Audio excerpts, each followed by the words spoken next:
No 8. līdz 10. oktobrim izstāžu kompleksā Rāmava norisinājās gadskārtējā izstāde Lauksaimniecības un meža tehnika 2020.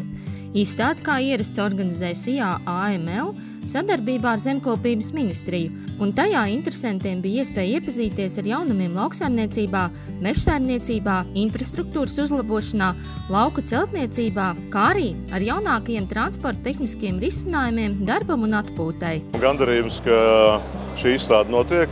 Ir 250 dalībnieki, ir ļoti jauns, interesants piedāvājums ar dažādām darbnīcām, jumiķu darbnīca, arboris darbnīcām.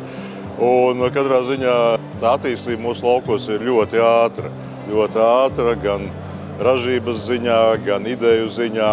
Un, lai tā visa varētu sekot līdz, protams, ir svarīgi šīs zināšanas iegūt. Izstādē lielāko uzsvaru mēs liekam uz nozares profesionāļiem. Tātad šis piedāvājums tehnika, tehnoloģijas, pakalpojumu izstādes tematikās. Īpaši spilgts notikums ir, ka tepat Rāmavā pļavā vairāk hektāru platībā norisināsies traktoru tehnikas un zemes apstrādes tehnikas paraugu demonstrējumi.